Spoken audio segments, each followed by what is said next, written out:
All right, let's take it then. Let me introduce you to Curator, and I'd like to introduce you to our co-founder and the lead architect, Mark, and let him introduce himself for a second. Well, yeah, no, I mean, we started Curator a few months ago with the goal of, we kind of rating systems, important rating systems exist in every industry, right? To help people navigate what is safe and what is not. And in crypto, it has been attempted a few times, but often failed because of the ratings always end up being corrupted. So we need to build a whole system, anti-collusion protocols that hopefully help us avoid that and have trustworthy crypto ratings with the goal of elevating those projects who have very strong fundamentals and actually want to benefit the cause of decentralization, those that don't. So we've been at it for a while. We have now almost 40 analysts. We reviewed many projects. One of my personal favorites was Kaspa that we brought in a few months ago. I really love the technology, and now I would like to learn about it a little bit more deeply. All right, thank you, Mark. All right, I guess we'll start with you, Bubblegum, or Nate, if you want to go by your real name. Yeah, Nate's fine. It's easier for everybody. Kaspa doesn't really have like a formal centralized system. We're all just a bunch of contributors. So all our titles are pretty much self-proclaimed. We just have skill sets that fit, and people trust us to do the job. And right now, I'm like the copywriter, PR manager. I usually set up the communication stuff, AMAs, the blog posts, Medium, Kaspa News, CoinMarketCap, stuff like that. And then I also span over into some business development stuff. Usually I push that over to Wolfie, but when it comes to PR time, I really hop in to negotiate with them and figure out how our promotion strategies and whatnot. So yeah, that's pretty much it. I'm the PR guy. I've been in Kaspa since the merge, and I started contributing to the project around December-ish. Awesome. All right. Thank you. That was a point of contact for us, so we appreciate you coming here to talk to us. And Yeah, all right, you want to tell us your role? Yeah, hey there, guys. Thanks for listening. Thanks for joining and orchestrating this. It's nice to be actually speaking instead of typing. If it was in Telegram, that's a lot better. Yeah, thanks for inviting me. Like Bubblegum said, all the titles here, we're all just contributors and it's all volunteer-based. So we pick our own title. I like to choose Director of Business Development, and essentially tying us in to platforms around the globe is what I focus on. Like exchanges, mining pools, and then more niche type of platforms like a swap maybe, or like a fiat on-ramp, things like that, hardware wallets. That's what I primarily focus on.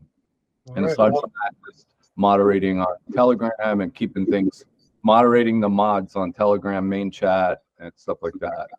So that's my main thing. And for everybody, I put in the chat here both of these guys' Twitter profiles. So there's Bubblegum and there's Woofy. You can jump out too and check these guys out. Give them a follow. I certainly will be. Okay, so I'm going to jump into questions, but I have a question that I didn't put on my list, so I just want to ask, where did the name Kaspa come from? Go ahead. Rock, paper, scissors. Yeah. Yeah. Kaspa is an ancient Aramaic word. Aramaic, I believe, was the original language, or one of the original languages of the Hebrew tribe, like 3,000, 4,000, 5,000 years ago. At that time, the word for silver and or currency, just like coins or snippets of precious metal, primarily silver, that you could trade in exchange for goods and services, that was the word Kaspa. So they chose that word. Our founders, as you'll soon find out if you don't already know, are some are deeply religious, and the founder and a lot of the there is no core, but if there was a core, our core developers would all be in Israel right now, and they are. So yeah, so those guys study the ancient books of the Jewish religion, and which includes a lot of history and a lot of old school stuff. So that's where the word comes from. So yeah, that's the answer for that one. Okay, awesome. Thank you. I want to share this in the chat here because I was trying to look it up, and I found an interesting unconfirmed link that also makes a great narrative for you guys, is that according to an unconfirmed source in Cameroon, Kaspa is of African origin as well, and it means unbreakable. So goes right along with the silver, which is going to lead to some questions here pretty soon as well. But let's go ahead and jump in. So the first question if you could tell me a little bit about the inspiration and the motivation behind the block DAG and how it came to be. Sure. So I'm going to tell the regular people version because I'm a regular people, and the postdoctorate computer science version is beyond the scope of this conversation and my brain. So I'll just tell you the regular guy version. In a super general way, Bitcoin is the granddaddy of them all, and it's a blockchain, which equates, if you visualize it in this imaginary blackboard here in front of my face, it's just going to be a straight line with a dot every 10 minutes. So the blockchain only has one dimension, and that's length, which is the timeline. And then you have a block every 10 minutes. So it's just a dot with lines on it.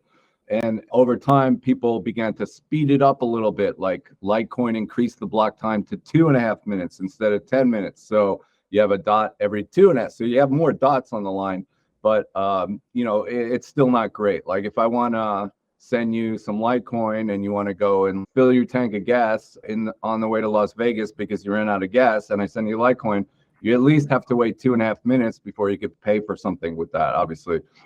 People began to want to speed up that block time. But at a certain point with a mineable coin, like proof of work coin, you can't speed it up too fast in a straight line without having orphans, and all of the consensus nodes around the globe have to be aware of every block that happened on this timeline and agree that it was a valid block. Jonathan, our founder, who actually the inspiration at the very, very seed of the idea started 10 years ago in a paper called Ghost. That was the original protocol that Jonathan invented. And that was cited in, slightly modified, and became a working part of Ethereum, which is still in there to this day, even though they switched to proof of stake. And actually, if you heard about the consensus outage, there was a few windows of time for Ethereum a few weeks ago where they had no blocks being verified for a couple, I don't know if it was half an hour or 15 minutes, but there was some time when their nodes weren't verifying any blocks. Consensus stalled for a while. And one of their developers were like, thank goodness for Ghost or whatever. So what kept Ethereum going, the number 2 coin in the whole world, was what Jonathan was thinking about 10 years ago.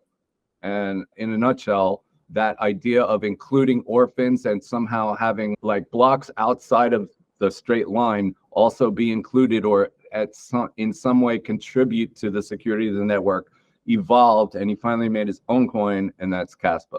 That's the idea, is that you can have multiple blocks, parallel simultaneous blocks, that it doesn't need to be a straight line. You can also have a dimension of width.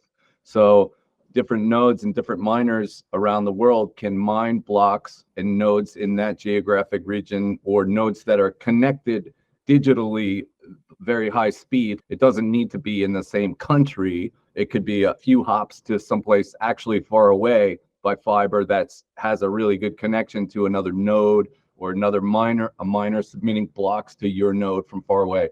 But in any event, however it all pans out, it's the ability for each miner to just point to the blocks in the DAG that it's aware of. And then this block points to the blocks it knows about. And it's easily visualizable on our kgi.caspad.net block visualizer. So if you've never seen that, maybe at some point in the conversation, we can bring that up on the screen so everyone can see what we're talking about. And you can see as the blocks are mined, they appear, and then sometimes you get 1, sometimes you get 3, sometimes you get 6 or 4, and they're just multiple parallel blocks. And you can get the idea a lot better by taking a peek. Yeah, and just to add to that, orphan blocks are inevitable in proof of work. They're going to happen. When you slow down the block time like Bitcoin, it's going to happen a lot less. But when you speed it up, you're going to get a lot more. And every time you get an orphan block and you don't incorporate it, that's just wasted computation power.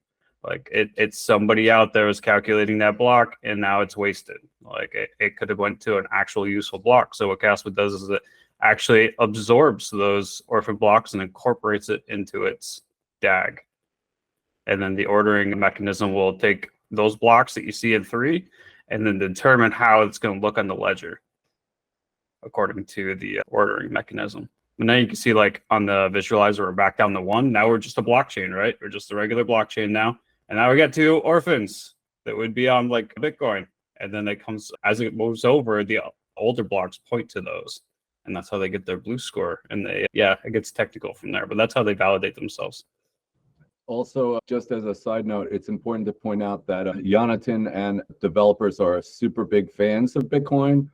And as such, the fair launch type of, just like Bitcoin, was orchestrated. And in addition, GhostDAG, which is the protocol we're running the network on right now, is a generalization of Nakamoto consensus, which means that at equal hash rate, it has a matching security to Bitcoin. So if we had as many guesses per second, also known as hashes, as Bitcoin right now, which we obviously don't, we would be equally secure. Even though it looks like a newfangled concept, and it is, it's not based on just a from scratch new theory of consensus. It's a generalization of Nakamoto consensus. So the founding principles of how blocks are deemed valid is still completely intact.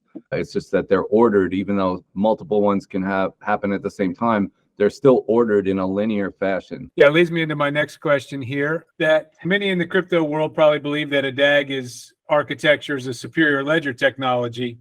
And you guys have overcome the complexity of actually implementing a DAG, obviously. So I'm just curious, what advantages do you see in taking it back to the blockchain versus being just a pure DAG like some of the competitors, IOTA or Constellation? The block DAG, what's the real magic there? Sure. Those other ones, I'm not an expert on those projects, but from what I understand, they order their transactions in a directed acyclic graph, but they don't order their blocks in a graph like us. So Kaspa is the first one to order the blocks into that DAG structure. That's the main difference between us and those guys, from what I understand. Some of those might even be proof of stake, maybe. The Kaspa protocol and our future one, which is called DAGNITE, they're impossible to do that not as proof of work. So Kaspa is only going to ever be a proof of work coin. And those guys have just figured out how to, for some purpose or another, arrange transactions into a DAG, but not the separate actual physical blocks. So that's what I know about it. All right, awesome. You guys are covering some later questions ahead. Mark, you want to jump in?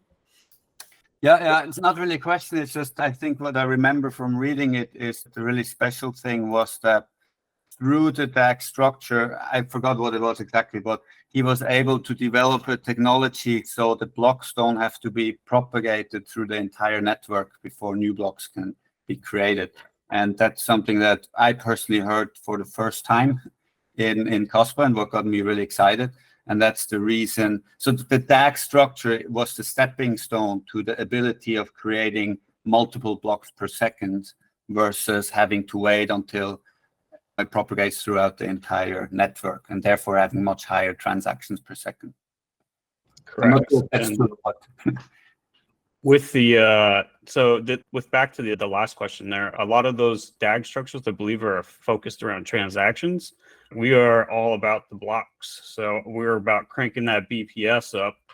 And as a consequence, it'll pump up the TPS. So the throughput's going to go through, but we really focus on the blocks per second because we want those fast confirmation times. We don't want to wait in lines. We want practical currency. I just want to go and buy coffee. I'm going to go and scan the app and get my coffee. I'm not going to wait. Who wants to do that? Great answer. I see you leading up to a couple of questions I know are in the queue here. Some of the other blockchains are out there. They differentiate themselves by trying to cater to different niche markets. IMX is targeting gaming and SCI is focused on traders. I'm sensing you guys are targeting kind of a payment target market. You want to speak to that? So yeah, we are not even just payment. We want to be the ultimate payment. We want to be currency. So back to the whole silver thing with Kaspa, the founders and creators, or whoever, Jonathan, came up with the idea of silver because silver historically was made for transactions. So as far as transactions go, like actually being spent, it's more valuable than gold. Gold would be like for the large single transactions that you go and buy like a piece of land or whatever. But silver was the everyday currency. That's what we're actually using to buy like all our microtransactions. You're going to a drive-through, pumping gas, doing groceries. That's what we want Kaspa to be. We want it to be the ultimate currency. We want to just do a split second checkout, send currency direct, no middleman, no, gimmicks or anything in between. It's just simple peer-to-peer transactions. And then we're also focusing on, so with I think that we're the best parts of both Bitcoin and Ethereum. So Bitcoin has the nice decentralization, the security, the idea of being money, and then Ethereum has all those finance gaps and DeFi and abilities to replace like banks and stuff. So we want trustless transactions for merchant tools, whatever it would apply to. We're focusing on both sections. We just want to be the ultimate money for everyday transaction, everyday life. That's great. That's an excellent answer. One of the popular narratives nowadays revolves around these layer 0 blockchains and interoperability.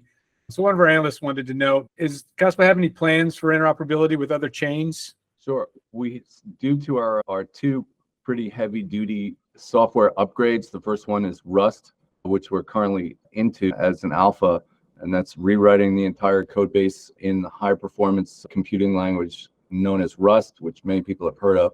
So that one's ongoing right now. That's a really major focus. And then after that, we already have crowdfunded DAG-Knight. That's the world first parameterless protocol.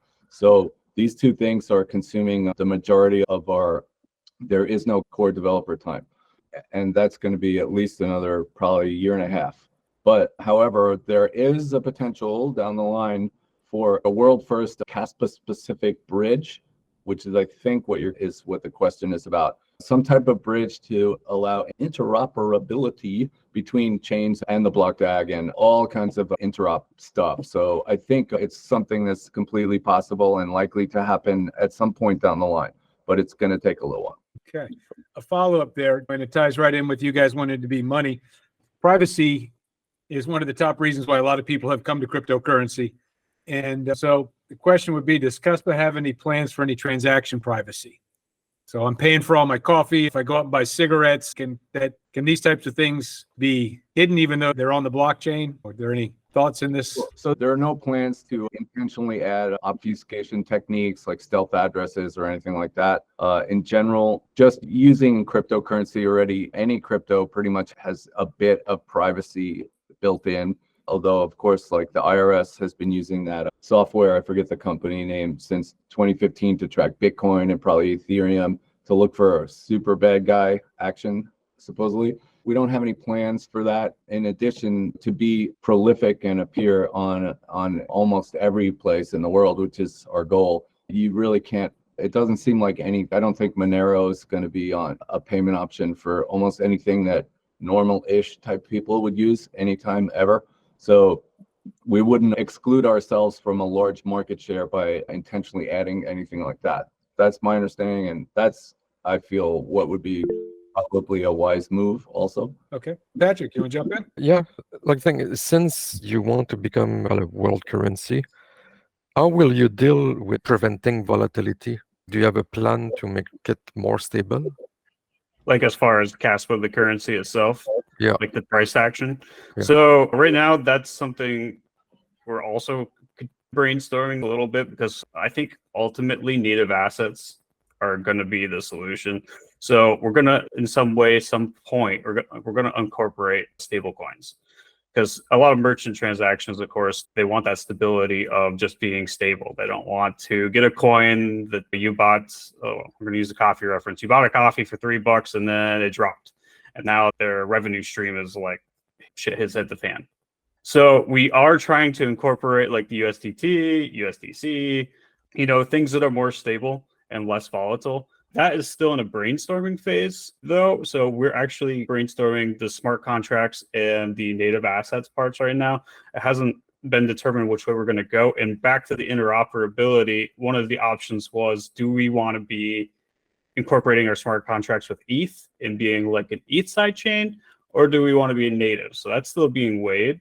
If the community decides, because the community votes, if we decide to be like an ETH side chain, we will have all of this interoperability and these avenues to take on less volatile coins.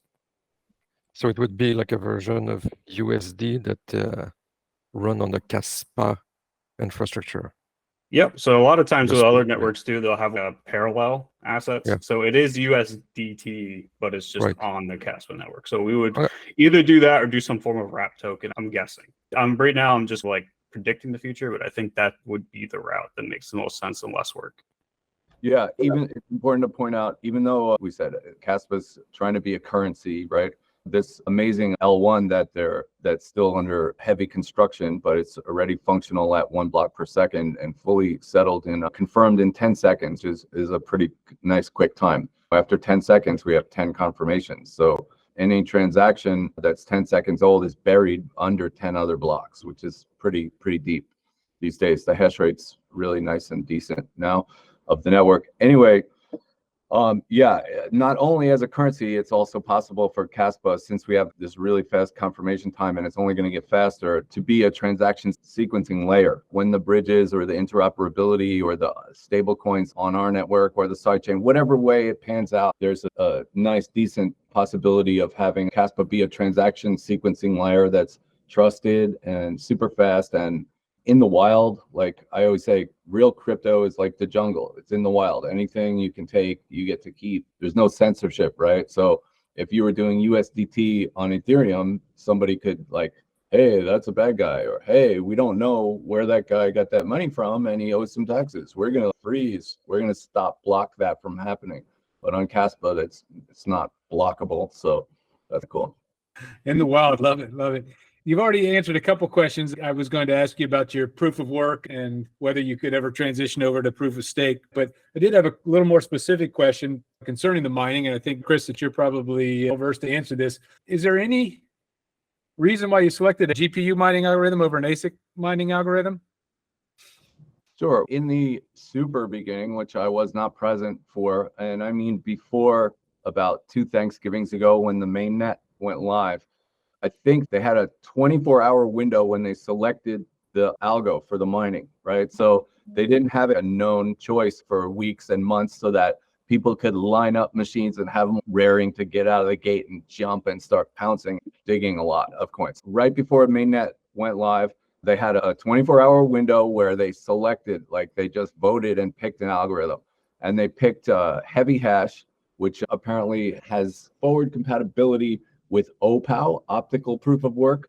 So there's this mythological mining device called an optical miner, which mines with laser photonic tech instead of an integrated circuit like a chip and electric. It uses pulses of light or something to calculate hash. And I have no idea how that works. So I know the theory has been proven. I'm pretty sure they've made like a test one in the lab and gotten a little bit of hash rate out of it, but the technology still, it's always like a year away. So it's about to come out like in a year still, like since 2 years ago.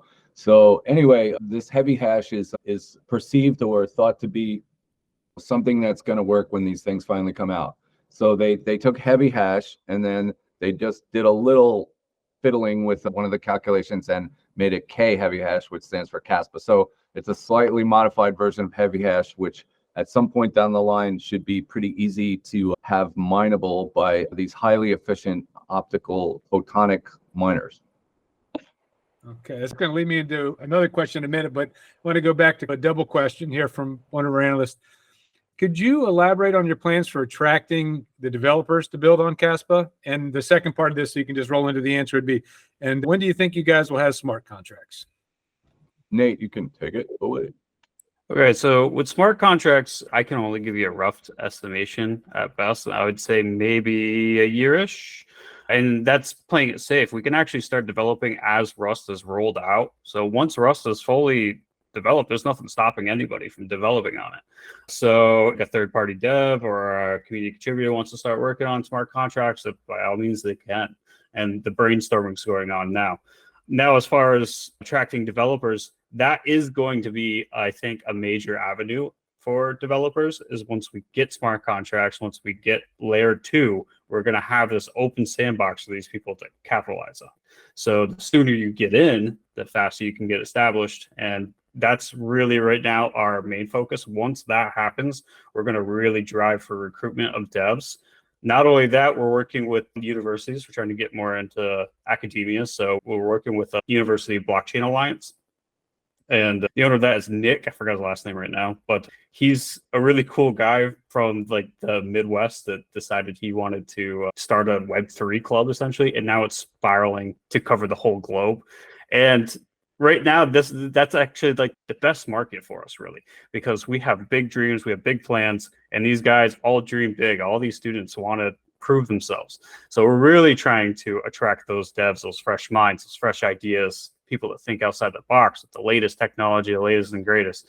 We're actually going to be doing some events with them, hopefully in the near future. Like we're going to be doing some conferences, some speaking there, and we're also going to have a trial type thing where the campus is going to run on hopefully Kaspa.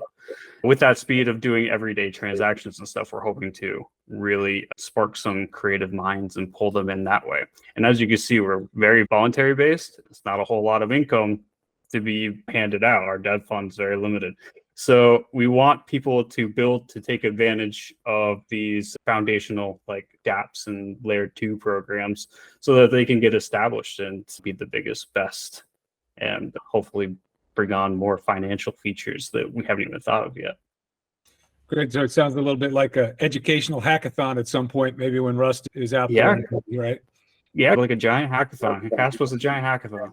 Yeah, very cool. Very cool. All right. You've hinted a couple times during this conversation about the community aspect and the lack of a team and the challenges. So that really led into a question here.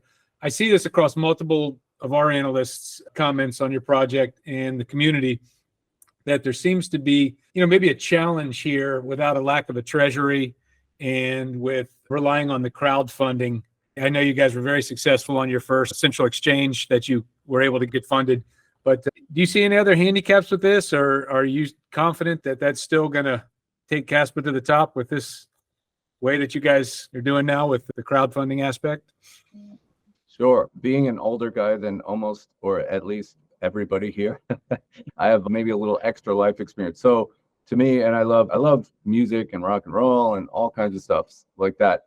And I'm a famous analogy guy. So to me, the difference between the tokens and the centralized corporation startup crypto projects where they have a huge foundation wallet and a pre-sale, to me, I always think of it like the difference between like a boy band and a real rock band that starts up in the garage and fights their way to the top. In the boy band example, you have these, so you already have the studio time booked out and the name of the record before you even know who's in the band. It's all planned, all the songs are there, everything's paid for, and then you just pick who's going to be in it. And then when one of those guys, his voice changes, you just get a new one and you keep plugging them in. So you have this whole scripted life for the group that happens before you even know who's in a group. So that's what like a token or a VC project would be like in the analogy to crypto. And then on the other hand, you have bands that made it in the wild. And here we go back to the jungle. So I love Guns N' Roses from the 80s, and Guns N' Roses is a great example of a band that fought their way up from nothing and from the back alleys of Hollywood, California. They just started in little tiny bars and crappy places in LA, and then they got to the next level and the next level. And at a certain point, it went viral, and they were able to locally attract and get a record deal, and then they were touring the world, and then the rest is history. So that's the long and steady way, and not giving up is super important in that type of a scenario. So over time, if you look at like the Kaspa all-time chart of anything, whether it's the price or the network hash rate or the community growth, it goes up over time, and it's organic growth. There are challenges. It sucks like seeing Pepe go on Binance the day it comes out, and I filled out the application for Binance 2 weeks before last Halloween, and they still haven't even replied. So that's where life experience comes in, and knowing that good things take time, and waiting and being patient patience is a virtue, and all those things that you heard about when you were little are actually true. So it's not bad. Over time, it's really worth it. Awesome. And I just want to add that the number one crypto in the world too uses these strategies that we have. Like Bitcoin, this is how Bitcoin started. It just came out with a bunch of contributors all over the world donating time. They may not be directly crowdfunded, but they are crowdfunding their computational power all over the world. It's just whoever wanted to do it got a part of it.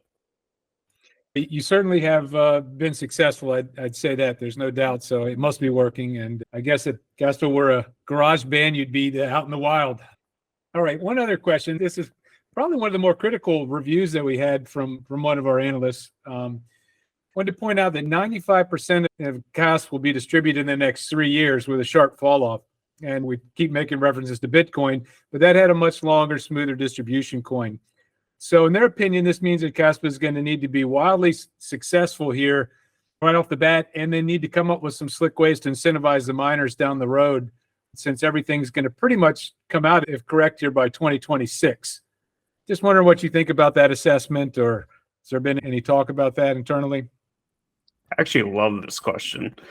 Yeah, so if Shai actually quoted Jonathan saying that the adoption rate for this emission schedule is actually quite a bit slower than that of Bitcoin at the rate when it was being adopted, right? So adoption with Bitcoin extended really long, and I had this nice slow emission schedule. But with Kaspa, we have this sudden burst of adoption. So that's part of the reason why they have such a strict or such a tight curve, is to accommodate for the speed of adoption, because things are much different than it was when Bitcoin came out. Now, there's a couple of fundamental reasons for this as well. Kaspa wants to be a fully functional transaction layer to use for currency. We don't want to put this on our grandchildren and stuff to figure out. So like Bitcoin, it's going to become a problem at some point that they're going to stop having block rewards. So whose problem is that? Who cares? It's down the road. With Kaspa, we're going to do this and address this within a lifetime. We don't want to leave this for our grandchildren and stuff to figure out, or discover the problem when it actually pops up. It rears its ugly head because everybody forgot, because everybody's just transacting with it. So we want this to run and be fully fledged for our children and for the future of humanity and whatnot. Also, once we do mine everything out, we're going to be fee-based. So all the transaction fees they're going to be accumulated, are going to go to the miners. That's what's actually going to pay the miners once we get there. There is a lot of room for change and growth as we go. And there's a lot of cool techniques that even I've been looking at. They could add and incentivize these miners as well. I think ETH is playing with some MEV birding technique, which actually it shave it off, and then it goes to their nodes. That could be an option for us as well, because it's really volatile, right? So they'll I'm explaining this poorly, but there's some loss there. We could take that loss and put it onto miners rewards. So there's that as well. But right now, the main focus, what is coded, is that the fees are going to pay the miners. Now, we also have that dream of optical miners. If those do show up, we're going to be more CapEx heavy than OpEx heavy.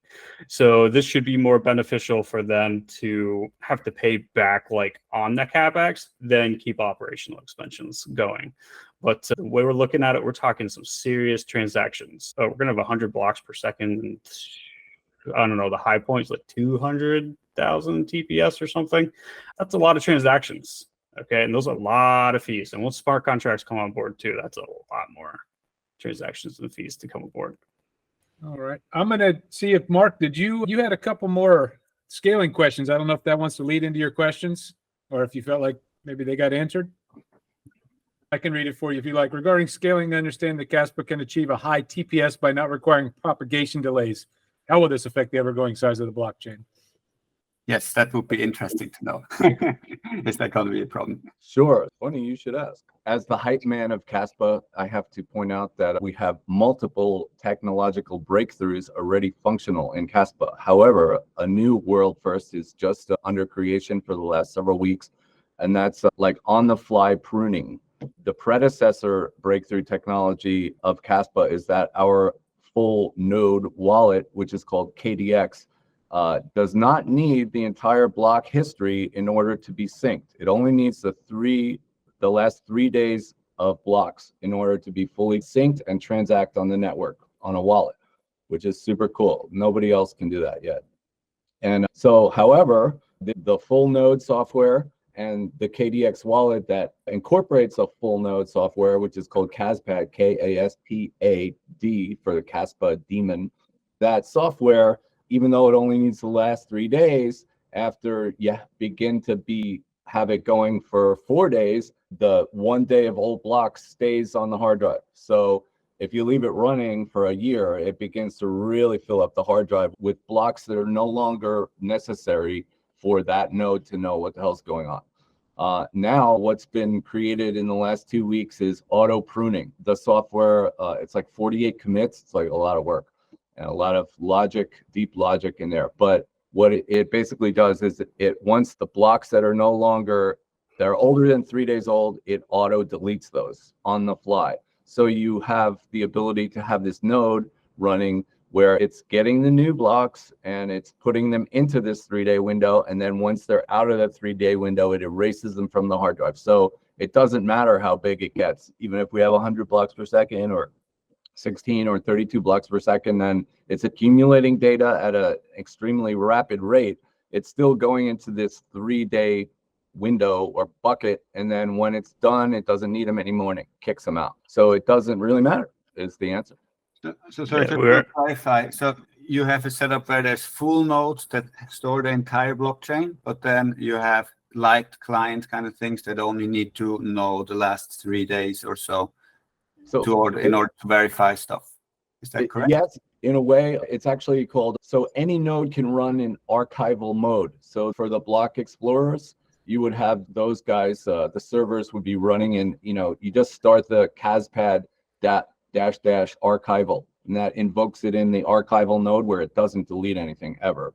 It keeps every block it ever knows about in order to look up transactions. And we have the full block history on a couple servers. So if anybody or any entity or organization wanted to recreate that, they can start it in archival and it'll get the block info. And then the regular nodes, they're not really light in the sense that it's not like an Electrum wallet where it doesn't have any block information and it's reaching out via API to like an Electrum server, like a Bitcoin full node server that's telling it any information it wants to know, but it doesn't know anything itself. These guys still know everything they need to know about the history of the addresses in that wallet. So that's a little different. Okay, great. So I just did remember my second scaling question, so maybe I follow up. In Bitcoin and Ethereum and so on, the problem is that every node has to process every transaction, right? So if you have, tons of transactions per second, that would be very expensive, right? So how does that work? I'm not sure I exactly understand the question. So Bitcoin, for example, right, has 1 million nodes. So if a transaction happens, all 1 million nodes need to process that transaction. And it's a much bigger problem on Ethereum because of the smart contracts having much more complex stuff. So if one smart contract is executed, all their 400,000 nodes need to process that transaction. And it's like 400,000 computers doing the work of one single centralized server. So I'm just wondering, in Kaspa, does also every node in the network have to, or how many nodes have to process a transaction so it's verified?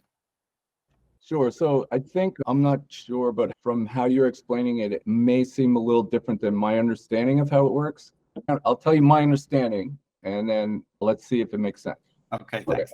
So from what I understand, miners process transactions. There's the mempool, so that's the memory pool of transactions. When you send coins or try to do a DeFi transaction, it goes to the mempool. I think of it just like a bowl of like fortune cookie papers with transaction requests on there.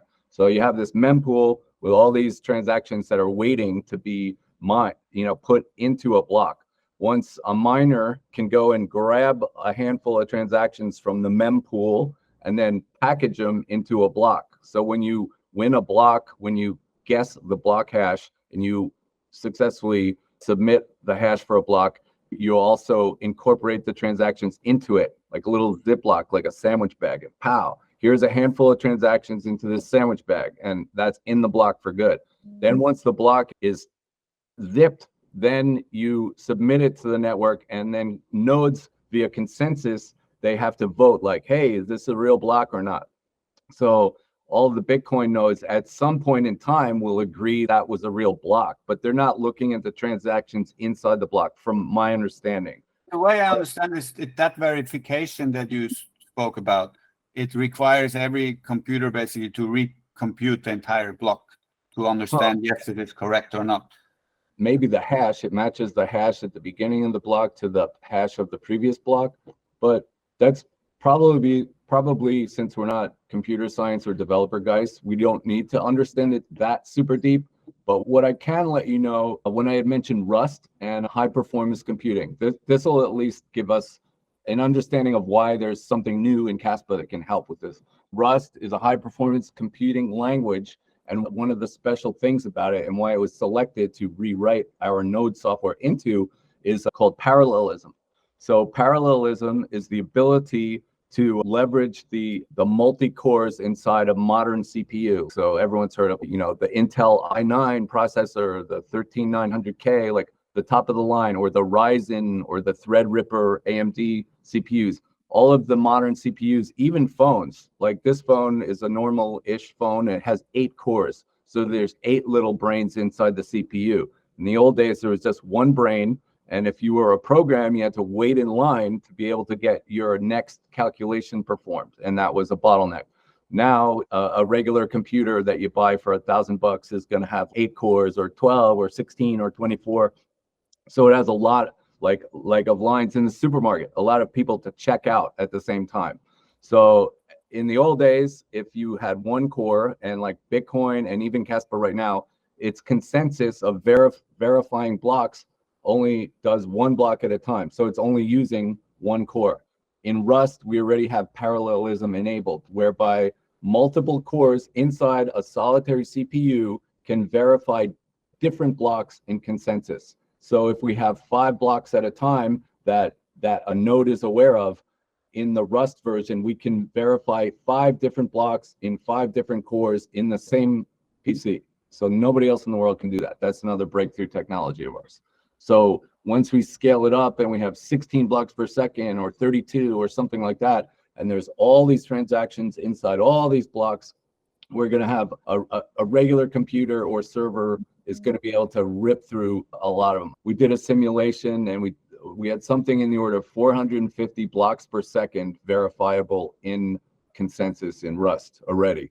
It doesn't mean mining 450 blocks per second, but it means being able to verify that those blocks are valid blocks and they are allowed to belong inside the good guy list of blocks in that DAG structure. So that's probably the answer of what you were wondering about. And so I think you were asking, like, let's say we have a node in Europe and one in Hawaii, and the block comes down in Europe, and the Europe one confirmed, but it hasn't made it to the Hawaii one yet. But now another block's coming on. That's what you're asking, right? That was actually could yield to a net split, but that has been addressed, and that has to do with the prunality proof and the mining rules that were set in place a little while ago. I forgot the date, probably a year or two ago. They found this and they addressed it. Now, I wanted to give you some of the stats on the storage too. I think it's like for 10 blocks per second, we're looking at a storage of like 5 or 6 gigs. So we're not even at 10 blocks per second, but once we get there, it's only going to be like 5 or 6 gigs. So now we're going to be super fast and can get people online like that to start developing. And when this prunality happens, I believe, quote me if I'm wrong, Wolfie, that the header information stays, right? At the moment it stays, but I think he's also, and I refer to Michael Sutton, our lead developer, which even though there's no core, blah, blah, blah. But anyway, yeah, I think that's also getting truncated in the new tech of the pruning mechanism. We want to hold this to an hour, so I was going to give you a section to do a deep dive on something we might not have asked you about, but I think with Rust and some of the other stuff you talked about the wallet, I think you probably did that. I would like to take a minute and just ask you to rate our reviewers. If you had a chance to visit your page here, which I would pull up, what you thought about how we did. Did we hit the mark with our review system? Was there anything in here that you might want to address in terms of how we scored you? You scored very well on our site. You're currently number 7. I went through this briefly the other day, but I haven't done it since to see if you have new reviews. But all the reviews that are on there are accurate and valid questions. Like I see these questions all the time. So there are concerns that are valid and should be asked. I thought they were pretty accurate when I reviewed them, but I will go through again and review once more just to see if there's new reviews that have been posted. I liked what I saw. This is actually kind of a cool platform. Thank you very much. I would invite you guys to let the rest of your team know in your community to come here and engage with the reviews and comments and And we thank you for your time today. I don't know if you have any closing remarks you'd like to leave, but we're super excited you came. You guys seem really cool guys. I like it. The garage band analogies are awesome.